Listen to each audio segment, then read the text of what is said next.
Caged like a pet, she whispered, "Please take me." He risked everything to set her free. Chapter 1. The Market of the Forgotten. The heat hung heavy over the slave markets of Virex Prime.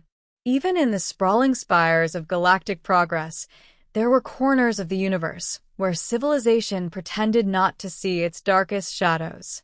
Beneath frayed canvas awnings, merchants barked prices, buyers haggled, and beings from 100 worlds stood behind energy cages, stripped of dignity, sold like things. Corin Jace hated this place. The former Terran soldier walked slowly through the aisles, jaw clenched, boots coated in the reddish dust that never left your skin. His team had finished their deployment on the edge of the Grith War, and now, as civilians, they were allowed a single pass through the outer colonies. He hadn't planned to spend it here, but something had drawn him. He wasn't sure what until he saw her. Cage 47A. At first, she looked like all the others. A pale-skinned female, humanoid, maybe 6 feet tall. Silver-white hair hung in braids down her back. Her limbs were long and wiry, her body marked by faint stripes of ritualistic ink. Her ears tapered into points, and her black eyes shimmered like twin galaxies. She was kneeling, head bowed, until the merchant cracked a whip of light on the bars. She looked up. That's when Corin froze. There was no fear in her eyes. No submission. Only raw, silent pleading. Not desperation, but hope. As if, somehow, she knew he was different. As if she'd waited for him. And then she spoke. Not with words. Not aloud. Her lips barely moved. "Please take me with you." Chapter 2. A Name Forgotten. "Yo, Jace," his comm clicked. "You lost or something?" Corin tapped the side of his ear. "I'll catch up. Man, don't go adopting strays again. Last time you got stabbed in the ribs." But Corin wasn't listening anymore. He turned to the merchant, a squat, triple-eyed Fenari with a yellow sash. "How much for the one in 47A?" The alien looked him over, sneered. "This one? Not worth your credits, Terran. She's a hybrid. Failed biobreed between the Ilari and something else. Too wild. Bit too buyers. We keep her muzzled at night." Corin's gaze didn't waver. "How much?" 10,000 creds. Non-refundable. Corin didn't flinch. He transferred the credits from his wrist pad. The merchant blinked in surprise. "You're serious?" the Fenari asked. "Fine. Don't say I didn't warn you. Enjoy your pet." As the energy cage powered down, the woman stood slowly. Her movements were precise, controlled. She approached Corin, eyes locked on his. "What's your name?" he asked quietly. She hesitated. Then, almost unsure, she replied. "They erased it. But I remember what my mother whispered before they took her. It was Syrah." He nodded. "Syrah. I'm Corin. You're safe now." Her knees buckled. He caught her before she hit the ground. Chapter 3. A Place Without Chains. It took days to get her to eat without flinching. Nights before she could sleep without waking in a cold sweat. Corin housed her in his personal quarters aboard his cargo hauler, the Wraith. She barely spoke, but her eyes soaked up everything. She watched how he treated his crewmates, how he never raised his voice, how he always gave her space. One day, he found her staring at the stars from the ship's observation window. "I didn't think I'd ever see them again," she whispered. "You're free now, Syrah." She shook her head. "Freedom isn't just space to move. It's trust, belief. I don't know how to live without looking over my shoulder."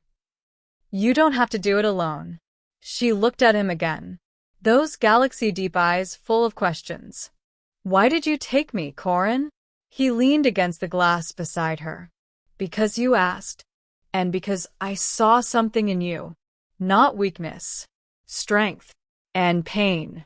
But not defeat." She smiled just a little. It was the first time he'd seen her smile. Chapter 4. The Hunter's Return. The peace didn't last. Unbeknownst to Corin, Sarah had once belonged to a Black Ops breeding program by the Zavrathi Syndicate. They weren't just creating hybrids for labor, they were designing weapons. Sarah was one of their finest, until she broke programming and escaped. That made her dangerous and valuable. One night, the Wraith came under attack. Sarah and Corin were in the training hold when the alarms blared. Gunfire. Screams. His crew fought valiantly, but the boarders were prepared. "They've come for me," Sarah said grimly. "You need to run." "I don't run." "You don't understand. They'll tear this ship apart." He handed her a blaster. "Then we make sure they regret coming." What followed was chaos. Sarah moved like a ghost, her body a blur of motion and precision. She fought not as a victim, but as something far more dangerous, an unleashed force. Corin watched in awe as she disarmed, disabled, and overwhelmed 3 attackers in seconds. But they were outnumbered. Pinned in the engine bay, Corin took a blast to the side and dropped. Sarah caught him, her hands soaked in his blood. "No," she whispered. "Not like this. Not for me." She looked up as another Zavrathi soldier leveled a rifle at her. Then something inside her snapped. She screamed. The lights dimmed. The ship trembled.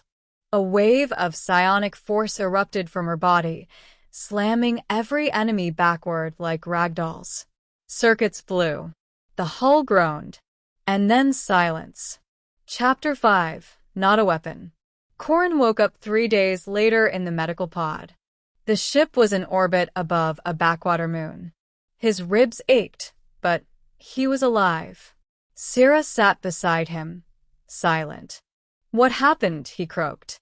"You almost died." "You saved me?" She nodded. I lost control. Something they put in me activated. It hurt, but I used it. I think I erased them all." He stared at her. "You're not a weapon, Sarah.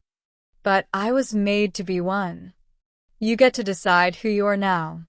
Her eyes filled with tears. "Then I want to be someone who protects, not destroys. Someone who chooses." He reached out and took her hand. "Then choose to stay. Not because you owe me, because you want to." She didn't speak, but her fingers curled tightly around his. Chapter 6. Of a New Beginning. Months passed. The galaxy moved on, but the Wraith remained a ghost ship in the registry. Off the grid, hidden from prying eyes. Corin and Sarah worked together, repairing the damage, reshaping their home. He taught her music. She taught him her native tongue. They sparred, cooked, laughed. One evening, under the shimmer of twin moons, she leaned against his shoulder and whispered, "I never knew what love was before you." He looked at her, eyes full of warmth. "You showed me, too." One day, a distress call reached their system. A mining colony under attack. Corin asked her, "Should we answer?" She smiled, confident now, strong. "Let's go help them." They did. Together. And as the stars stretched before them, no longer prison bars but paths, Sarah finally understood. She hadn't just been taken from the market. She had chosen to walk free. And the man who once saw her as a caged soul now stood beside her, not as a savior, but as her equal, her partner, her home.